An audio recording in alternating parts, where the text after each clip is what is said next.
والصلاة والسلام على أشرف الأنبياء والمرسلين ومن تبعهم بإحسان وإيمان إلى يوم الدين وبعد. قال الإمام مسلم رحمه الله: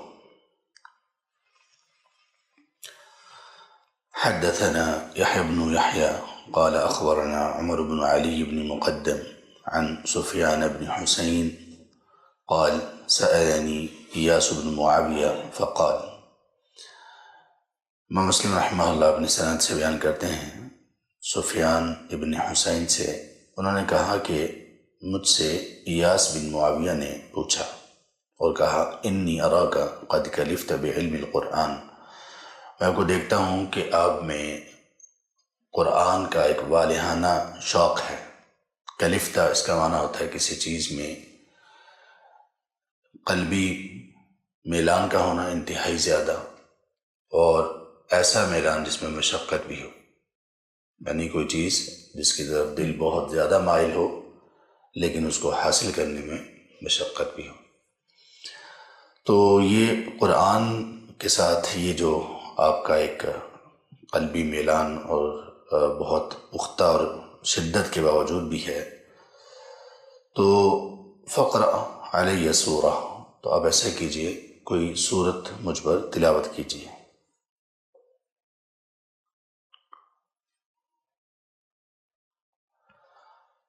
وَفَسِّرْ حَتَّى أَنظُرَ فِيمَا عَلِمْتَ، اور پھر اس کی تفسیر بھی بیان کیجیے یہاں تک کہ میں دیکھوں آپ نے کیا علم حاصل کیا ہے، یعنی گویا کہ ایک طرح کا ان کا ٹیسٹ لیا۔ تو استاد اپنے شاگرد سے اس طرح کا ٹیسٹ لے سکتا ہے کہ وہ اسے یہ کہے کہ یہ حدیث یا یہ آیت اس کا معنی اور مفہوم بتاؤ، اور وہ یہ جاننا چاہتا ہو کہ اس کو کتنی سمجھ آئی ہے، اور وہ یہ بھی جاننا چاہتا ہو کہ یہ لوگوں کو کیسے بیان کرے گا، اس کے بیان کرنے کا انداز کیا ہے۔ اصل میں یہ ایک ٹیسٹ تھا۔ قال ففعلت، تو سفیان ابن حسین کہتے ہیں میں نے ایسا کیا۔ ایاس ابن معاویہ بڑے محدثین اور فقہاء میں سے ایک ہیں، تو کہتے ہیں ان کے کہنے پہ میں نے ایسا کر لیا۔ فقال علی، تو میرا یہ امتحان لینے کے بعد انہوں نے مجھے کہا احفظ علی ما اقول لک، ابھی جو میں آپ سے کہنے والا ہوں اس کو اچھی طرح سے یاد کر لو۔ احفظ علی ما اقول لک، اسے اچھی طرح سے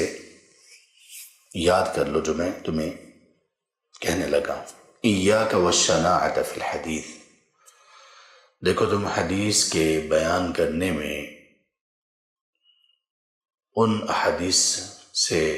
بچو جن میں کسی طرح کا کوئی ضعف یا کسی طرح کی کوئی قباحت ہے۔ شرع کا مطلب اہل علم نے اس کی تفسیر یہ کی، امام مسلم رحمہ اللہ نے، امام نووی رحمہ اللہ نے، کہ مراد اس سے یہ ہے کہ منکر احادیث کو بیان نہ کرو۔ منکر احادیث سے مراد وہ ہیں کہ جن میں چھوٹے درجے کے راوی وہ بڑے درجے کے روات کی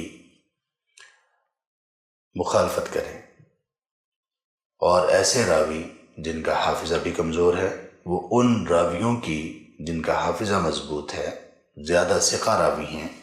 ان کی مخالفت کریں، یا کوئی ایسی احادیث بیان کریں جو اجنبی احادیث ہوں، یعنی اہل علم کے ہاں، محدثین کے ہاں معروف نہ ہوں۔ ایسی جو روایات ہوتی ہیں جو جیسے لوگوں نے ضعیف روایات بہت ساری ہیں، جیسے من گھڑت روایات بہت ساری ہیں کہ جس نے ایک مرتبہ یہ کلمہ کہا تو اس کے لیے جنت میں ایک پرندہ پیدا کیا جائے گا، اس کے 70,000 منہ ہوں گے اور ہر منہ میں ایک موتی ہوگا اور وہ موتی اس کو ملے گا۔ اس طرح کی چیزیں لوگ بیان کرتے ہیں۔ تو کہا کہ حدیث بیان کرنے میں اس چیز کا خیال رکھنا کہ کوئی بھی کمزور، مراد اس سے یہ ہے کہ کوئی کمزور جو حدیث ہے، ایسی روایات جن میں کوئی ضعف ہے، اس سے بچنا۔ فَإِنَّهُ قَلَّمَا حَمَلَهَا أَحَدٌ، کیونکہ بہت کم ایسا ہوا ہے کہ جس نے بھی ایسی روایات کو اٹھایا إِلَّا ذَلَّ فِي نَفْسِهِ، تو وہ اپنے آپ میں ذلیل ہوا، وَكُذِّبَ فِي حَدِيثِهِ، اور اپنے حدیث بیان کرنے میں اس کو جھوٹا قرار دیا گیا۔ ظاہر ہے کہ جب ضعیف حدیث، موضوع حدیث، فیبریکیٹڈ حدیث بیان کرے گا تو صرف اس کو کذاب راوی نہیں کہا جائے گا، بلکہ اس کے ساتھ ساتھ انسان خود بھی ایسی روایات بیان کرنے کے بعد خود بھی اس کی عزت نفس باقی نہیں رہتی کہ میں کس کا نام لے کر اور کیا احادیث بیان کر رہا ہوں۔ اچھا، یہاں پہ بیان کرنے سے انہوں نے منع کیا، لیکن سننے سے منع نہیں کیا، کیونکہ آدمی روایت تو بہت ساری سنتا ہے۔ امام بخاری اور امام مسلم رحمہ اللہ نے، امام بخاری رحمہ اللہ نے قریب 6 لاکھ حدیث سے اپنی صحیح بخاری کی چند ہزار حدیث کو لکھا۔ امام مسلم رحمہ اللہ نے یہ صحیح مسلم میں کوئی 4 لاکھ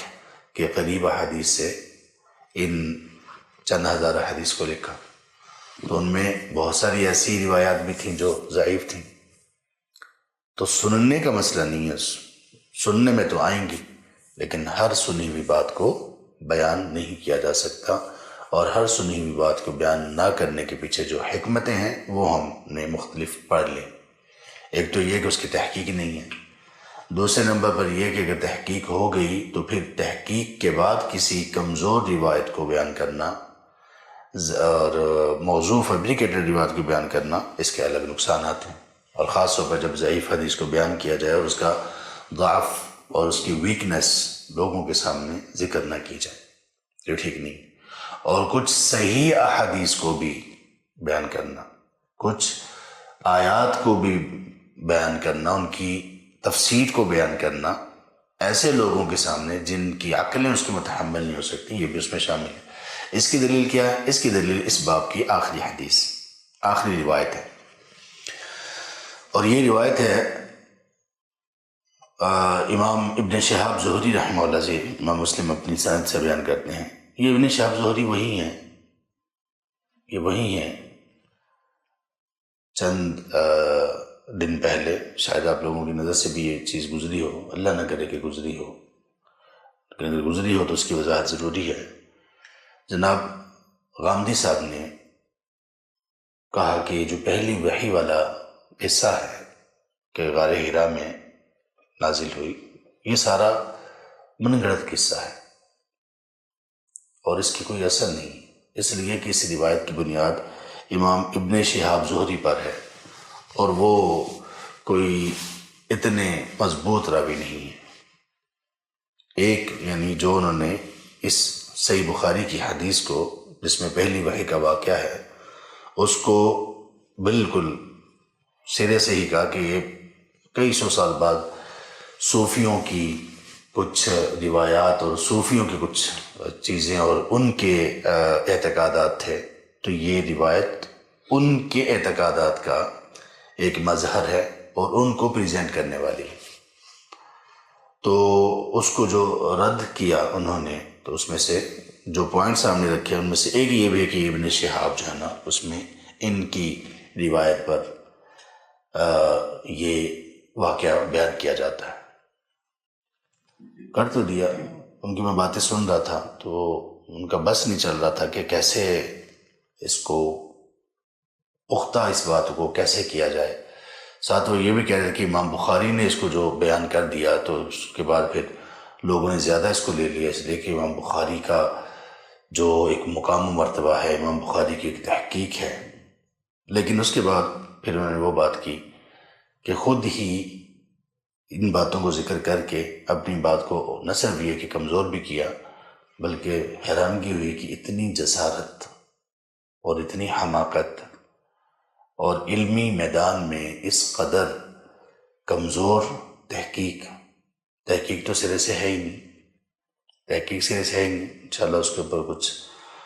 جلد ہی کچھ ایک جواب بھی آئے گا، اس کا حل بھی، کہ جس انداز سے غامدی صاحب نے اس حدیث کی تحقیق کی ہے، اگر اس انداز سے ہم غامدی صاحب کی تحقیق کریں تو غامدی صاحب واللہ کچھ بھی ان کے حصے میں اور پلے میں باقی نہ رہے۔ تو یہ چھوٹی سی ایک چیز انشاءاللہ آئے گی۔ تو یہ وہ ابن شہاب جن سے امام مسلم روایت لے رہے ہیں. امام مسلم، امام بخاری نے بھی ان سے روایت لی اور امام مسلم نے بھی روایت لی. اور ہمارے کچھ نادان لوگ کہتے ہیں کہ نہیں جی ابن شہاب تو مسئلہ ہے. وہ مسئلہ اس لیے کہ ان سے بہت ساری ایسی روایات ان کی سند سے ہیں جو ان بیچاروں کو، ایسے لوگوں کو اور منکرین حدیث کو بڑی چبھتی ہیں. جیسے سیدہ عائشہ رضی اللہ عنہ کی عمر والی حدیث کہ جب ان کا نکاح ہوا رسول کریم صلی اللہ علیہ وسلم سے تو ان کی عمر کتنی تھی اور رخصتی ہوئی تو کتنی تھی. ایک عام نارمل سی چیز کو حوا بنا دیا، اور ظاہر ہے کہ اس میں کچھ وزن پیدا کرنا تھا. وزن پیدا کرنے کے لیے ایک امام کو، امام الائمہ، اس کو کنٹروورشل کر دیا خود ہی خود. اور دوسرا امام ابن شہاب زہری رحمہ اللہ، ان پر زیادہ غصہ یا ان سے زیادہ جو نقصان اور جن کے نظریات کو زیادہ ضرب لگتی ہے وہ روافض ہیں، شیعہ. تو یا وہ ان کی مخالفت کرتے ہیں یا یہ ہمارے جو نام نہاد اسکالرس ہیں ان کی مخالفت کرتے ہیں. تو وہ آگے بیان کرتے ہیں سیدنا عبداللہ ابن مسعود سے، یعنی اپنی سند کے ساتھ. سیدنا عبداللہ ابن مسعود رضی اللہ عنہ کہتے ہیں، ابن مسعود رضی اللہ عنہ کے بارے میں یاد رکھیے، ان کی باتیں آپ کو ایسی ملیں گی، لگے گا ایسے جیسے یہ نبوت کے اس چشمے سے خوب سے راب ہوئے ہیں. ان کی باتیں ایسے انبیاء علیہ السلام کی جو باتیں ہوتی تھیں حدیث، ان کے بڑی قریب لگتی. اللہ تعالیٰ نے بڑا فہم دیا تھا ان کو، بڑی دانشمندی دی تھی،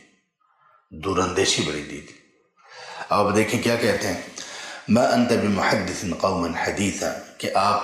کسی بھی قوم کو کوئی بھی حدیث نہیں بیان کرنے والے. لا تبلغه عقولهم، کہ جس حدیث کو ان کی عقلیں نہیں پہنچ سکتی، ان کی عقلوں سے بالا اگر آپ کسی بھی قوم کو کوئی حدیث، کوئی بات بیان کریں گے، الا کان لبعضهم فتنہ، مگر یہ بات ان میں سے کچھ کے لیے فتنہ بنے گی ہی بنے گی. کیا مطلب کہ آپ جب لوگوں کے سامنے بیان کرتے ہوئے اس بات کا خیال نہیں رکھیں گے کہ سامنے آڈینس کس درجے کی اور کس لیول اور کس ذہنی استعداد اور ذہنی لیول کی ہے، اور اس کے بغیر آپ کچھ چیزیں جب بیان کریں گے تو ان میں سے کچھ لوگوں کے لیے ضرور یہ چیز فتنہ بنے گی. امام بخاری رحمہ اللہ نے اس سے ملتا جلتا قول اپنی صحیح بخاری میں نقل کیا ہے، سیدنا علی رضی اللہ عنہ سے تعلیقاً ذکر کیا. اس میں علی رضی اللہ عنہ کہتے ہیں، حدث الناس بما يعرفون، لوگوں کو وہ بیان کرو جو وہ جانتے ہیں، جو پہچانتے ہیں، یعنی جو ان کے عقل کے لیول اور عقل کے درجے کے برابر ہے. اتحبون ان یکذب اللہ ورسولہ، کیا تم یہ پسند کرتے ہو کہ اللہ اور اس کے رسول کو جھٹلا دیا جائے؟ اللہ اکبر. کس کا قول ہے یہ؟ سیدنا علی رضی اللہ عنہ کہتے ہیں، کیا تم یہ چاہتے ہو کہ لوگ اللہ اور اس کے رسول کو جھٹلا دیں؟ کیا مطلب ہے اس کا؟ مطلب یہ کہ آپ ایک ایسی بات، ایسی آیت بیان کرو، اس کی تفسیر بیان کرو، ایک ایسی حدیث اور اس کی تفسیر اور شرح بیان کرو کہ لوگوں کا عقلی مقام و مرتبہ اس تک پہنچ ہی نہ رہا ہو، اور وہ اپنی عقل کے نقص کی وجہ سے اس آیت اور حدیث کو ہی جھٹلا دیں یا اس کے بارے میں کسی ڈاؤٹ کا شکار ہو جائیں. کیوں؟ اس آیت میں کچھ ایسے الفاظ ہوں جن کی شرح لوگوں کو سمجھنا ہے، یا ایسے الفاظ ہوں اس آیت یا حدیث میں جس کی اچھے سے آپ کو شرح نہ کرنی آئے، یا لوگوں کے عقل اور اس کا معاملہ ہو، یا آپ کے بیان کرنے کا معاملہ ہو کہ آپ نے لوگوں کے اس لیول کے مطابق، جو ان کا کمزور لیول ہے، اس کے مطابق آپ نے ان کو بات نہیں بیان کی. تو پھر کیا ہوگا پھر یہ کچھ لوگوں کے لیے فتنہ بن جائے گا. اور فتنہ بنتے بنتے بات کہاں تک پہنچ سکتی ہے؟ جو سیدنا علی رضی اللہ عنہ نے کہا کہ لوگ ممکن ہے کہ اللہ اور اس کے رسول کو جھٹلانے لگیں. اب یہ ایک بات سیدنا علی رضی اللہ عنہ سے بھی اسی معنی کی وہ بات مروی ہے جو بیان کی ہم نے ابھی، اور سیدنا عبداللہ بن مسعود رضی اللہ عنہ سے، یہ وہ چیزیں ہیں جس کی وجہ سے جناب سادات محدثین کرام، فقہائے عظام، آئمہ کبار، یہ لوگوں کے سامنے، عام لوگوں کے سامنے ایسی باتوں کو بیان کرنا جائز ہی نہیں سمجھتے تھے، ایسی باتوں کو بیان کرنا عقل کے منافی سمجھتے تھے کہ جو باتیں لوگوں کے عقل کے مقام اور لیول سے بالا ہوں۔ اور ان میں سے جیسے ہم نے پچھلی حدیث کی شرح میں بھی کہا کہ یہ صحابہ رضی اللہ عنہ کے درمیان ہونے والے اختلافات، جھگڑے اور جنگیں، ان کو عام لوگوں کے سامنے بیان کرنا ہمیشہ یہ فتنے کا باعث بن سکتا ہے، تو لوگوں کے اپنی عقلی استعداد، اپنی عقل کو بہت بلند مقام پر نہ لے جانے کی وجہ سے۔ تو اس لیے اہل علم نے عام لوگوں کے سامنے اس طرح کی چیزوں کو، محدثین نے اس طرح کی چیزوں کو بیان کرنے سے اجتناب کیا، جبکہ طلبہ علماء میں یہ تمام چیزیں پڑھی جاتی ہیں، پڑھائی جاتی ہیں، حل کی جاتی ہیں، ان کے معاملات کو ہر طرح سے دیکھا جاتا ہے، اور اس کے بعد ایک نتیجے کے اوپر پہنچ کر اور انہیں صحابہ رضی اللہ عنہ کے تمام صحابہ کو مغفور قرار دیا کہ اللہ کی طرف سے ان کی مغفرت ہے، جو غلطیاں، کمیاں، کوتاہیاں ان سے ہوئیں بھی بشری تقاضوں کے پیش نظر، تو اللہ تعالیٰ نے ان کی غلطیوں کو معاف کرنے کا ان سے عہد کیا ہے۔ اور کچھ لوگوں نے انہی صحابہ رضی اللہ عنہ کے درمیان کی ان باتوں کو کچھ ملمہ سازی کر کے، کچھ اپنی خطابت اور لفاظی کے جوہر دکھاتے ہوئے لوگوں کے سامنے بیان کیا، اور وہ خود بھی فتنہ بنے اور لوگوں کو بھی فتنے میں ڈال دیا۔ آج ہمارے سامنے کتنے ایسے لوگ ہیں، نوجوان ہیں بیچارے، ان کو واللہ طہارت کے مسائل، نماز کے مسائل،